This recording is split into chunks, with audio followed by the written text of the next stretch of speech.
राहुल गांधी ने भी यहाँ आना शुरू कर दिया है। मैं उनसे पूछना चाहता हूँ कि जब यूपीए की सरकार 2013-14 में थी तो क्या आदिवासियों के लिए कल्याण के लिए क्या बजट था, और जब पीएम 2023-24 में पीएम ने 24,000 करोड़ के से आदिवासी कल्याण की बजट बढ़ा करके 1,24,000 करोड़ कर दिया है।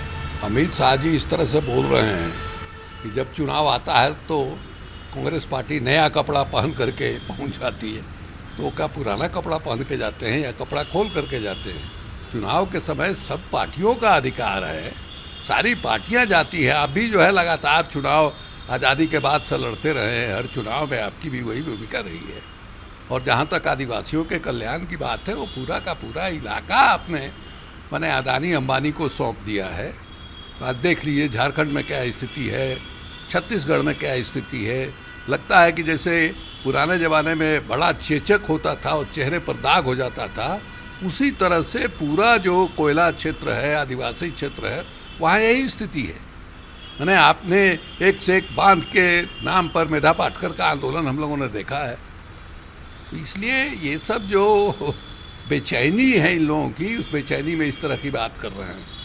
दिल्ली की राउंड एवेन्यू कोर्ट ने आप सांसद संजय सिंह की हिरासत 3 दिन के लिए बढ़ा दी है। 5 दिनों की ईडी हिरासत के बाद उन्हें अदालत में पेश किया गया। ईडी ने इस आधार पर आगे भी हिरासत की मांग की कि वह सहयोग नहीं कर रहे हैं। उनके करीबी सहयोगी सर्वेश मिश्रा भी सहयोग नहीं कर रहे हैं। एजेंसी ने यह भी कहा है कि एकत्र की गई सामग्री से, एविडेंस से पता चलता है कि शराब लाइसेंस को मंजूरी देने के लिए रिश्वत की मांग की गई।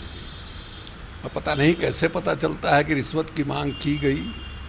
माने हमको याद है कि सुप्रीम कोर्ट ने सिसोदिया के मामले में सीधे ये कहा था कि जीरा में आपका मामला 1 मिनट जो है नहीं ठहर पाएगा। आखिर वो पैसा कहाँ गया? जो कहा जा रहा है कि वहाँ का जो मैंने शराब से संबंधित कानून है उसमें पैसे लिए गए, तो पैसे कहाँ गए? जिनको आप अभियुक्त बना रहे हैं कि इन्होंने मैंने उसमें मदद किया, घोटाले में शामिल थे, तो राशि तो दिखाइएगा।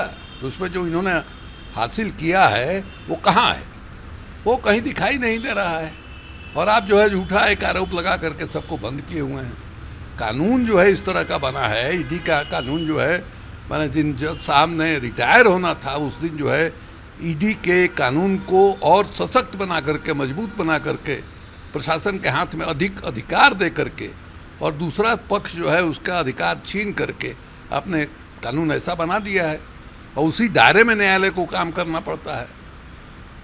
कांग्रेस सांसद अधीर रंजन ने कहा है कि मनरेगा आम लोगों को दिया गया कानूनी अधिकार है।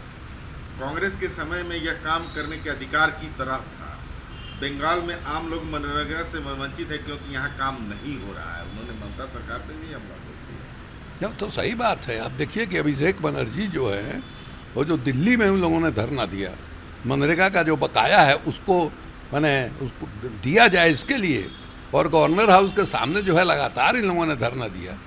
अधीर जी को चाहिए कि ये जो मांग उठ रही है कि हमारा जो बकाया है, मजदूरों के यहाँ हमारा बकाया है, या बाकी जो हमारी योजना है उसको पूरा करने के लिए जो राशि चाहिए वो भारत सरकार दे। और भारत सरकार जो है हर जगह मनरेगा का पैसा जब दबा करके बैठी हुई है। यानी अभी लोग संकट में हैं, लोगों के पास रोजगार नहीं है, तो एक जरिया है मनरेगा जिसके चलते उनका दाल रोटी जो है चलता है। और इस तरह का इन लोगों ने कानून बनाया है, पेमेंट का ऐसा कानून बनाया है जिसके चलते जो है मैंने इतनी परेशानी हो रही जिसका कोई हिसाब किताब नहीं। शहडोल, मध्य प्रदेश के शहडोल में एक सार्वजनिक रैली को संबोधित करते हुए राहुल गांधी ने कहा है कि बीजेपी की प्रयोगशाला में मृतकों का इलाज किया जाता है और उनके पैसे लूटे जाते हैं। ऐसा भारत में कहीं नहीं बल्कि मध्य प्रदेश में होता है। मध्य प्रदेश में एक से एक स्कैंडल होके आया है, व्यापम घोटाला से लेके और पता नहीं कितना घोटाला जो है वहाँ उजागर हुआ है। और हालत ऐसी हो गई है कि शिवराज सिंह चौहान जो है आगे मुख्यमंत्री रहेंगे कि नहीं रहेंगे। एक तो सरकार उनकी यानी हारने जा रही है, इसमें कहीं कोई संदेह नहीं है। गलती से भी अगर उनको बहुमत मिला तो ये बिल्कुल स्पष्ट हो गया है कि जो दिल्ली की हुकूमत है, भारतीय जनता पार्टी के जो राष्ट्रीय नेतृत्व है, वो उनको मुख्यमंत्री बनाने नहीं जा रहा है। जिस तरह के भारी भरकम लोगों को, केंद्रीय मंत्रियों को विधानसभा के चुनाव में उतारा गया है, सब लोग अंदाज लगा रहे हैं कि फलाने होंगे अगले मुख्यमंत्री या ठिकाने होंगे अगले मुख्यमंत्री। तो ये वहाँ स्थिति है और भ्रष्टाचार से आकंठ डूबा हुआ वो राज्य है। इसलिए राहुल गांधी जो कह रहे हैं, जिस तरह का रिस्पांस वहाँ मिल रहा है, साफ दिखाई दे रहा है कि वहाँ भारतीय जनता पार्टी की सरकार जा रही है और कांग्रेस की सरकार जो है बहुत आराम से वहाँ बनने जा रही है। बीजेपी सांसद हैं हरनाथ सिंह यादव, उन्होंने कहा है कि कांग्रेस कभी भी देश के हित में नहीं है। भारत आतंकवाद के खिलाफ लड़ रहा है, लेकिन वे आतंकवादियों का समर्थन कर रहे हैं। इसका क्या मतलब है? हमास और आतंकवादियों का समर्थन करने से उनके चरित्र का पता चलता है, कांग्रेस के चरित्र का पता चलता है। यानी क्या कहना है, यानी कांग्रेस जो है राष्ट्र के प्रति कोई चिंता नहीं है। आज की कांग्रेस का जो भी कहिए, कांग्रेस का इतिहास है अंग्रेजों के खिलाफ, साम्राज्यवाद के खिलाफ। यानी कांग्रेस ने संघर्ष किया है, कुर्बानी दी है और उस समय आप जो है अंग्रेजों का साथ दे रहे थे, जो आज़ादी की लड़ाई लड़ रहे थे उनके खिलाफ खुफियागिरी कर रहे थे। आप जो है मोहम्मद अली जिन्ना के साथ मिल करके मैंने हिंदू महासभा जो है सरकार बना रहा था और आप जो है इतनी ऊंची ऊंची बात कर रहे हैं जिसका कोई हिसाब किताब नहीं है। आपने पूरे देश के माहौल को विषाक्त कर दिया है। एक समुदाय को दूसरे समुदाय से आप लड़ा रहे हैं और उसके बाद आप कह रहे हैं कि देश की रक्षा कर रहे हैं।